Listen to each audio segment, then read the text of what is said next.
আসসালামু আলাইকুম এভরিওয়ান। আজকে আপনাদেরকে শিখাবো কিভাবে আপনারা লাইভগুড প্রোডাক্ট ফেভারিট করে রাখবেন। সেখান থেকে সর্বপ্রথম আমি লাইভগুড অ্যাপসের মধ্যে চলে আসব।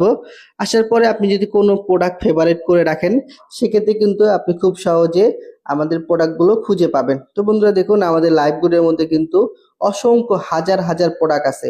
তো সেখান থেকে কিন্তু যখন আপনার কোনো কাস্টমার কোনো প্রোডাক্ট অর্ডার করে, আপনার কিন্তু সেল করতে কষ্ট হয়ে যায়, কারণ আপনারা কিন্তু প্রোডাক্টটাকে খুঁজে পান না। তো আজকে আমি আপনাদেরকে এমন একটা সুন্দর সিস্টেম দেখাবো, যাতে করে খুব সহজে আপনি আপনার এই প্রোডাক্টগুলো খুঁজে পারেন। তো দেখুন, আপনি যদি যে প্রোডাক্টটা পোস্ট করবেন ফেসবুক মার্কেট প্লেসের মধ্যে বা বিভিন্ন গ্রুপের মধ্যে, পোস্ট করার পরে আপনি যদি প্রোডাক্টটা সহজে খুঁজে পেতে চান, তো ধরেন আপনি এই প্রোডাক্টটা পোস্ট করছেন, এখন এই প্রোডাক্টটা আপনি খুঁজে পাচ্ছেন না।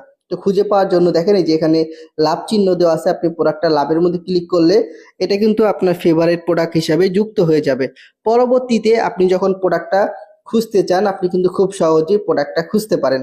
ঠিক আছে, আমি আপনাকে দেখাই। ধরেন এই প্রোডাক্টটা আপনি পোস্ট করছেন, এখন এই প্রোডাক্টটাকে আপনি কি করবেন, এই যে ফেভারিট আছে, দেখেন এই লাভের চিহ্ন আছে, লাভ দিয়ে দিবেন, তাহলে কিন্তু ফেভারিট হয়ে যাবে। তো ফেভারিট হয়ে গেলে কিন্তু আপনি খুব সহজে আপনার এই প্রোডাক্টটাকে খুঁজে পাবেন। আবার আপনি ধরেন এখন Facebook market place, imo market place, বিভিন্ন গ্রুপে পোস্ট করছেন, এই দেখেন এই যে রিসেলিং প্রোডাক্ট, আপনি এখানে ক্লিক করবেন। করার পরে আপনি যদি চান এখন আপনার ফেভারিট প্রোডাক্টটা খুঁজবেন, এই যে দেখুন এখানে লেখা আছে সেভ করা প্রোডাক্ট, এই দেন লাভের মতো রিয়াক্ট দেওয়া আছে। ঠিক আছে, এই সেভ করা প্রোডাক্ট বা লাভের মতো রিয়াক্ট আপনি যদি এখন এখানে ক্লিক করেন, দেখেন এই যে আমি দুটো প্রোডাক্ট ফেভারিট করে রাখছিলাম, দুটো প্রোডাক্ট কিন্তু আমি খুব সহজে খুঁজে পেলাম।